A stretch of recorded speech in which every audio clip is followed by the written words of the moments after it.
बच्चों, कैसे हो आप सब लोग। मैं निहारिका आप सब बच्चों का फिर से एक बार स्वागत करती हूँ आप लोगों के स्पोकन इंग्लिश के कोर्स में। तो देखते ही देखते बच्चों हम लोग लेक्चर 16 नहीं लेक्चर 17 की ओर पहुंच चुके हैं, जिसमें बेटा जैसा कि मैंने आप लोगों को बताया था हम लोग करने वाले हैं इडियम्स एंड फ्रेजेस, राइट। और लास्ट दो क्लासेस बहुत ही क्रॉस शॉर्ट एंड बहुत ही प्रिसाइज होने वाली हैं आप लोगों के सोशल एटिकेट्स के ऊपर, राइट, कि क्या क्या चीज़ें आप लोगों को फॉलो करनी चाहिए। एंड लास्ट लेसन के अंदर कुछ हम आपको जेस्चर्स सिखाएंगे, ठीक है, जेस्चर्स प्लस कुछ बॉडी लैंग्वेज की ऐसी टिप्स एंड ट्रिक्स जो आप लोगों को अगर ठीक से आती हैं, अगर if you know that you know how you have to maintain your body, how you have to maintain your posture, तो आप बहुत अच्छे से सामने वाले से बात कर पाएंगे। तो these lectures are going to be very very short and you are going to get them on Friday and Saturday, and with that we will be ending our spoken English course. तो भाई आज की class में क्योंकि हम लोग lecture number 17 की ओर बढ़ गए हैं, तो हम लोग क्या करने वाले हैं मैं आप लोगों को एक बार आपकी स्क्रीन पर जो देख पा रहे हो उसके हिसाब से ही बता देती हूँ। तो भाई लेक्चर 17 में हम लोग क्या करेंगे, लेक्चर 17 में हम लोग आज इडियम्स एंड फ्रेजेस सीखने वाले हैं। अब ये इडियम्स एंड फ्रेजेस क्या होते हैं, तो बेटा इडियम्स एंड फ्रेजेस कुछ ऐसे लाइंस होती हैं, हिंदी में अगर इन्हें बोला जाए तो ये ऐसे कुछ मुहावरे होते हैं जो हम लोग हमारी रोज़ की ज़िंदगी में डे टू डे लाइफ में यूज़ करते हैं ताकि हम लोग हमारी बात को थोड़ा और एडवांस तरीके से बता सकें। तो क्योंकि बेटा मैंने आप लोगों को बताया था that we have already moved forward towards the level of advance English, यानी हम लोग थोड़ा सा बात में एडवांस इंग्लिश को लेकर आएंगे। तो यहाँ पर आज हमारी क्लास में हम लोग वही सीखने वाले हैं कि अगर मैं कोई भी बात को बोलूँ, अगर मैं उसे थोड़ा और एनहांस करके बोलना चाहती हूँ और थोड़ा अच्छे से बोलना चाहती हूँ, तो वो चीज़ मैं कैसे कर पाऊँगी, वो ही बेटा आपको आज की क्लास में सिखाया जाएगा। देखिए यहाँ पर एडवांस इंग्लिश क्या होती है या आप लोगों को इडियम्स एंड फ्रेजेस क्या बोलने हैं। जैसे मैंने बोला, फॉर एग्जाम्पल मैं आपको एक सिचुएशन देती हूँ, चलो लिखती नहीं तो मैं वर्बली बताती हूँ, ज़्यादा अच्छे से समझ में आएगा। मानो कि मैंने तुम्हें एक सिचुएशन दी, मैंने बोला कि यार आज ना मैंने पेपर में चीटिंग करी और मैं पकड़ा भी नहीं गया और साथ ही साथ मैंने अपने दोस्त की भी मदद कर दी। मैंने बोला कि यार आज मैंने पढ़ाई करी, आज मैंने पेपर दिया और आज मैंने चीटिंग करी, खुद तो पास हुआ साथ में अपने दोस्त को भी पास करा दिया। यानी मैंने क्या किया, मैंने एक तीर से दो निशाने मारे, है ना। I killed two birds with one stone.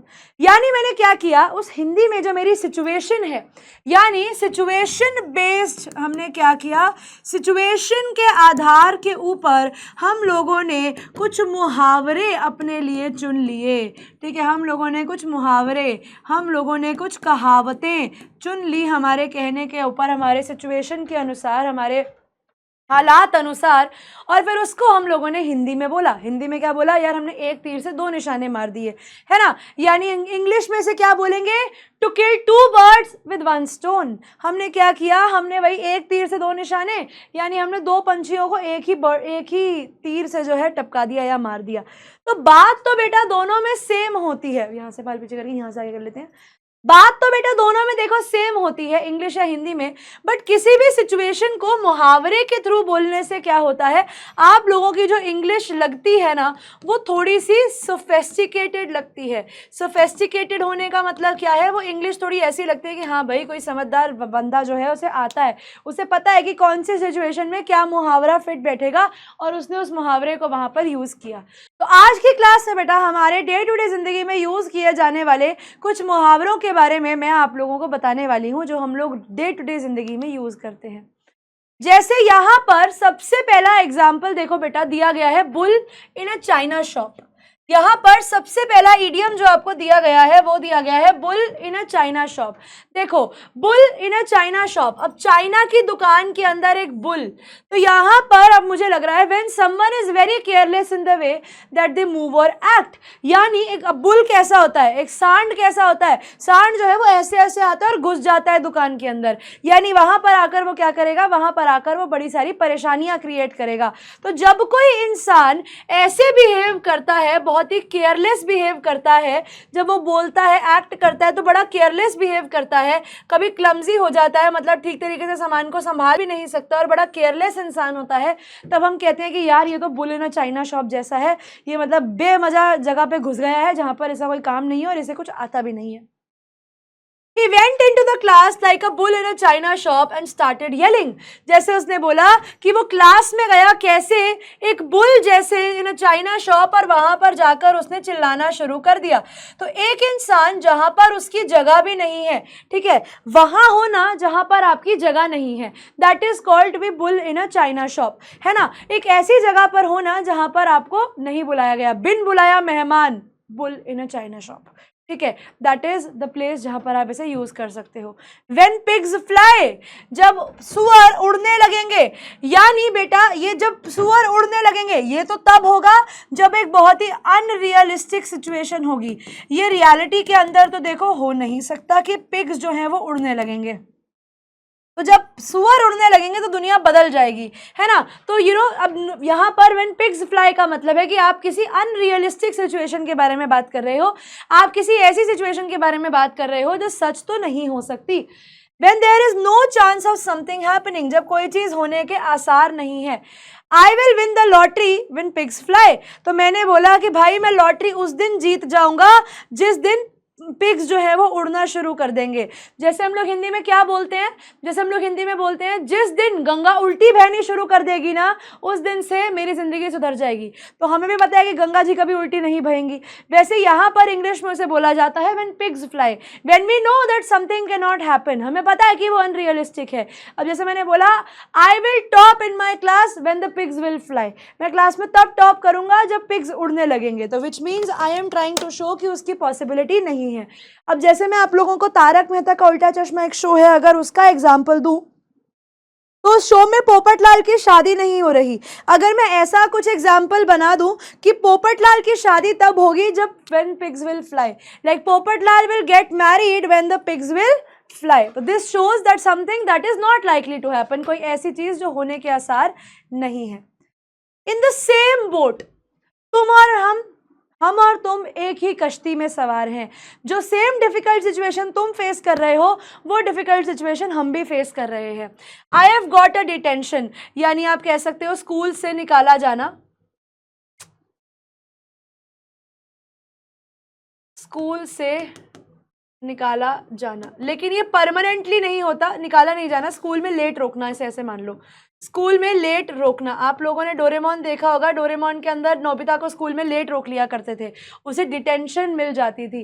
तो उसने बोला I have got a detention and so has Miles, मुझे भी डिटेंशन मिली और माइल्स को भी।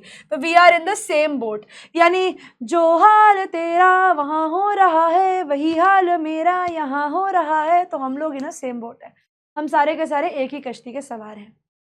आउट ऑफ द ब्लू, अचानक से, ठीक है, आउट ऑफ द ब्लू का मतलब होता है अचानक से। जब कोई भी चीज अचानक से हो जाए तो वो होती है out of blue. When something unexpected happens, वो पॉजिटिव भी हो सकती है नेगेटिव भी हो सकती है। जैसे Lavinia invited me to her party, Lavinia ने मुझे अपनी पार्टी में इनवाइट किया, it was out of the blue, वो बहुत ही अचानक था क्योंकि आज से पहले मेरी उससे बात हुई ही नहीं थी।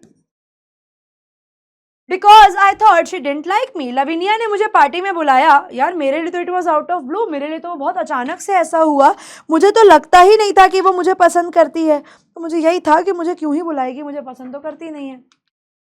To give cold shoulder, cold shoulder का मतलब होता है किसी भी इंसान को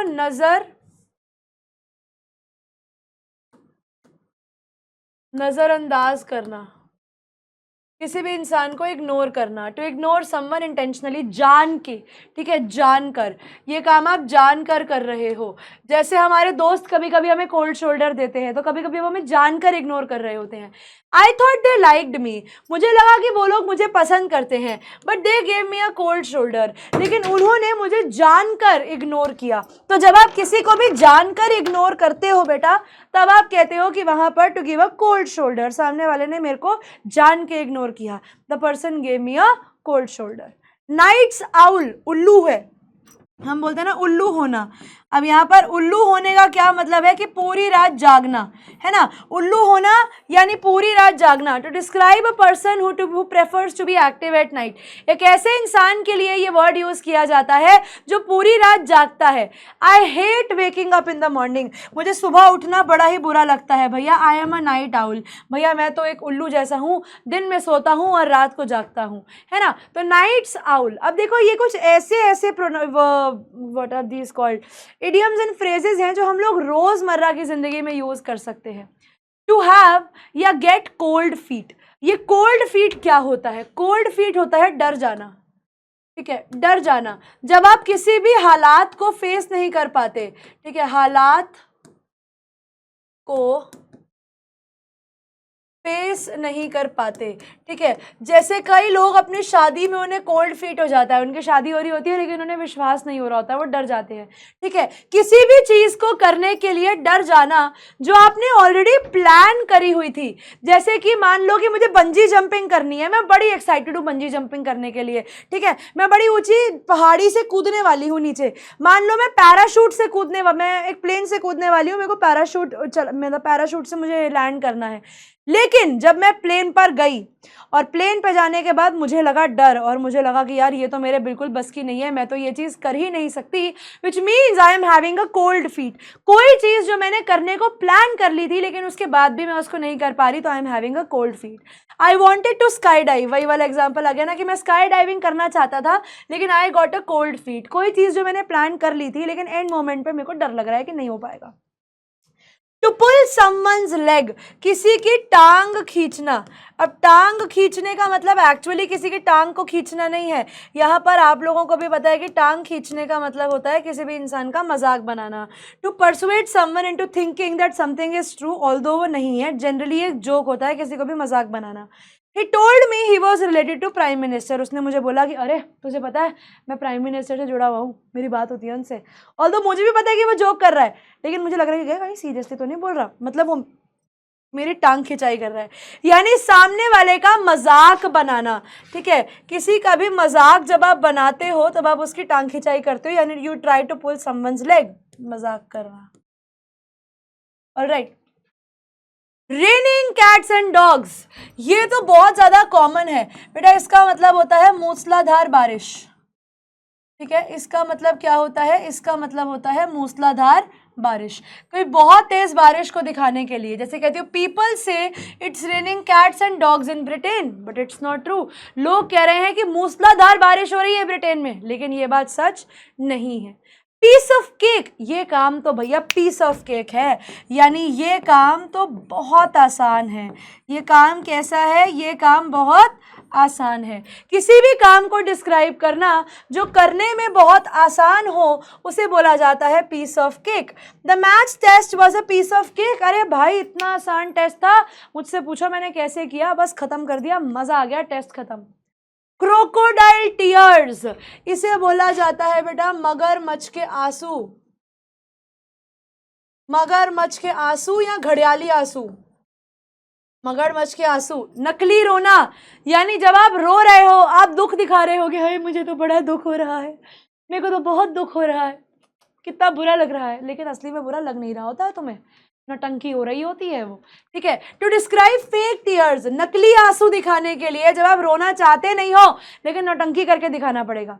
Hector always pretends to cry when his parents say he couldn't have sweets. Hector हमेशा रोकर दिखाता है जब उसके पेरेंट्स उसको बोलते हैं कि तू स्वीट्स नहीं खाएगा।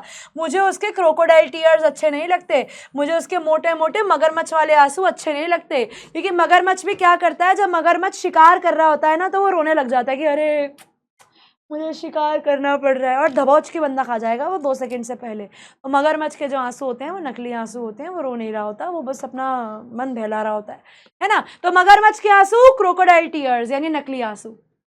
अर्ली बर्ड, कोई इंसान जो अर्ली बर्ड होता है इसका मतलब ये है कि वो सुबह जल्दी उठता है। वो क्या करता है? वो सुबह जल्दी उठता है। To describe a person who gets up early, और सुबह सुबह ही एक्टिव हो जाता है। जैसे माई मम ऑलवेज गेट्स अप एट 5, कि भैया मेरी मम्मी सुबह 5 बजे उठ जाती है और फिर काम पे चली जाती है। वो एक अर्ली बर्ड है, यानी जल्दी उठेंगी, जल्दी काम करेंगी और जल्दी ही काम पे चली जाएंगी। तो जल्दी उठने वाला जो इंसान होता है वो इंसान अर्ली बर्ड कहलाया जाता है। To teach an old dog new tricks, ठीक है, एक पुराने डॉगी को नई ट्रिक्स सिखाना। अब मान लो तुम्हारे घर में, इसको एग्जांपल को लाइन से ही समझो, मान लो तुम्हारे घर में एक बड़ा डॉग है, अब उसे कोई नई चीज सिखानी है, वो कितनी मुश्किल होगी। एक छोटे से पपी को ट्रेन करना आसान है, एक बड़े डॉग को ट्रेन करना मुश्किल है। यानी to teach an old dog new tricks, किसी पुराने इंसान को कोई नई चीज सिखानी मुश्किल है। यानी when it is difficult to change someone's habit या कैरेक्टर, किसी के अंदर कोई बदलाव लाना is like teaching an old dog new habits, एक पुराने कुत्ते को एक नई चीज सिखाना। यहाँ पर एक्चुअली वो डॉग की बात नहीं कर रही, इधर वो ह्यूमंस की बात कर रहे हैं। I love my grand dad, भैया मुझे मेरे दादाजी से बहुत प्यार है, but he has very serious views, उनके जो ख्यालात हैं वो बहुत ज़्यादा कट्टर हैं। You can teach an old dog new tricks, तो आप एक ओल्ड डॉग को नई ट्रिक्स नहीं सिखा सकते। अब यहाँ पर ऑफेंड होने की ज़रूरत नहीं है कि दादाजी को डॉग बोल दिया, नहीं, दादाजी को डॉग नहीं बोला गया है, ये एक मुहावरा है कि आप एक ओल्ड इंसान को, एक ऐसे इंसान जिसे कोई चीज़ की आदत लगी हुई है, आप उसकी आदत नहीं बदल सकते, ठीक है। तो दैट मीन्स आदत ना बदलना, ठीक है, आदत ना बदलना, जिसकी आदत आप नहीं बदल सकते उसके लिए आप ये यूज करते हो to teach old dog new tricks, possible ही नहीं है। To have a bee in your bonnet, to have a bee in your bonnet, यानी to keep talking about something a lot because you think it is essential. जब तुम्हें लगता है कि यह जरूरी है लेकिन वो उतना जरूरी होता नहीं है, तुम्हें लगा, तुम लगे पड़े हो बोलने में, बड़े बड़े बड़े बड़े बड़े बड़े बड़े बड़े बड़े बड़े, जरूरी नहीं है उस चीज के लिए बोलना, रिक्वायरमेंट नहीं है उस बात को बोलने के लिए, तुम फिर भी लगे पड़े हो। That is to be have a bee in your bonnet, मतलब चल रहा है तुम्हारा मुंह लगा पड़ा है, जैसे बी बज करती रहती है वैसे तुम भी चपड़ चपड़ चपड़ चपड़ बोलते रहते हो। My teacher had a bee in her bonnet, जैसे मेरे जो टीचर है, she has a bee in her bonnet, क्योंकि वो बहुत बोलती हैं। In handing homework on time she wouldn't stop telling us to do it, वो 24 घंटे बस यही बोलती रहती है, काम करो काम करो काम करो। तो कोई भी इंसान बेटा जो थोड़ा सा बड़बोला होता है, ही हैज़ या ही और she has a bee in their bonnet. To be on the same page, तुम और मैं सेम पेज पर है, यानी वह वापस से यहाँ पर ये सेम सिचुएशन को दिखाता है, सेम सिचुएशन को दिखाता है, या ये दिखाता है कि हमारे बीच में एक अग्रीमेंट है, ठीक है, हमारे बीच में एक अग्रीमेंट है। जैसे तुमने बोला यहाँ पर प्लांट्स उगाने हैं, मैंने भी बोला यहाँ पर प्लांट्स उगाने हैं, यानी we are on the same page, हम दोनों के पास सेम आइडिया है और हम दोनों के दोनों सेम बात पे अग्री करते हैं। तुमने बोला कि यहाँ पर 4 प्लांट्स लगाने, मैंने भी बोला कि यहाँ पर 4 प्लांट्स लगाने, यानी we are on the same page, हमारे ख्यालात मिलते जैसे हैं, मिलते जुलते हैं, हम एक ही बात कर रहे हैं। I like working with Toriya because her ideas are the same, मेरे को तोरिया के साथ काम करने में बड़ा मज़ा आता है। We are on the same page, क्योंकि जब भी हमारी कोई डिस्कशन होती है हम दोनों सेम पेज पे होते हैं, यानी जो बात वो बोलती हैं वो मेरे को भी सही लगती है, ठीक है। एक बहुत जनरली इंग्लिश में यूज़ किए जाने वाला फ्रेज है, इट्स नॉट रॉकेट साइंस, ये रॉकेट साइंस नहीं है भाई, ये मुश्किल काम नहीं है, ये नॉट डिफिकल्ट, ठीक है। जब आपको बोलना होता है ना, जैसे मान लो आपने किसी को बोला कि यार एक प्रोजेक्ट बना दे, यार मुझसे प्रोजेक्ट बन नहीं रहा, तो दोस्त क्या बोलेगा, अरे भाई ये कोई रॉकेट साइंस थोड़ी है जो तुझसे हो नहीं रही। हिंदी में भी बोलते हैं ना, मम्मी को बोला कि मम्मी नंबर नहीं आ रहे, मम्मी मैं क्या करूं, कभी कभी पेरेंट्स ही बोल देते हैं ये कोई रॉकेट साइंस थोड़ी है जो तुझसे हो नहीं रही, यानी ये डिफिकल्ट नहीं है। Something that is not difficult to understand, कि हिस्ट्री लेसन जो है भैया वो कोई रॉकेट साइंस नहीं है जो तुम्हारे समझ में ना आए। तो rockets, it is not rocket science. अब रॉकेट साइंस ऑब्वियसली मुश्किल है, आप रॉकेट बनाना सीखोगे तो वो मुश्किल काम है, लेकिन इट्स नॉट रॉकेट साइंस का मतलब क्या है कि ये काम उतना भी मुश्किल नहीं है जितना तुम्हें लगता है। To get off on the wrong foot, ठीक है, किसी भी चीज़ की बुरी शुरुआत, ठीक है, आप लोगों ने शुरुआत करा लेकिन किसी भी चीज़ की शुरुआत जो है अगर वो बुरी हो जाए तो means you have gone on a wrong foot. जैसे कि फॉर एग्जांपल कोई अपशगुन हो जाना या कुछ भी, जैसे फॉर एग्जांपल मैंने उस आदमी को देखा और उससे मैंने लड़ाई कर ली, बाद में मुझे पता लगा कि यार यही तो मेरा टीचर था, है ना। तो मेरी जो शुरुआत हुई उस इंसान के साथ वो बड़ी गंदी हुई।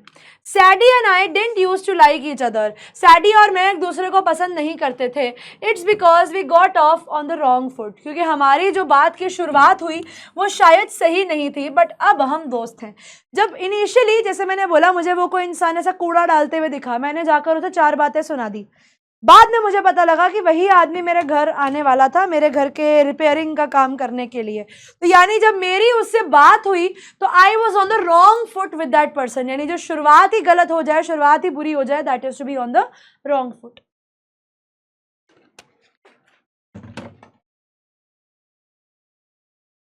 To be in hot water, यानी अपने आप को एक मुश्किल सिचुएशन में डाल लेना। अगर आप गर्म पानी में, तो तुम्हारा शरीर जल रहा है, तुम बार बार ऊपर नीचे ऊपर नीचे ऊपर नीचे हो रहे हो, यानी तुम परेशान हो।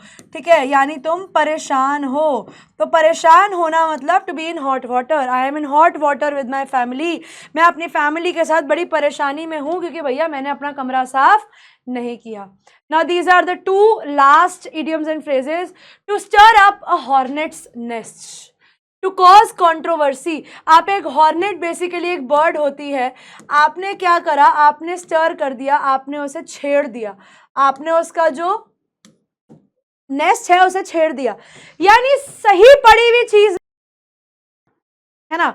जैसे हम कहते हैं कि भाई तेरे अंदर कोई प्रॉब्लम है क्या, तो क्यों फालतू में उसको ना, मतलब फालतू में डिस्टर्ब करना किसी को अगर हम करते हैं तो वहां पर हम क्या कह सकते हैं, टू कॉज कंट्रोवर्सी। यानी when you are trying to say that you done something wrong, that is to cause controversy. This is not usually a good thing to do, और ये सही चीज नहीं होती है। ठीक है, when you constantly nagging the other person, when you constantly targeting the other person, means to target the other person irrelevantly, जहां पर तुम्हारी टारगेट करने की जरूरत भी नहीं है।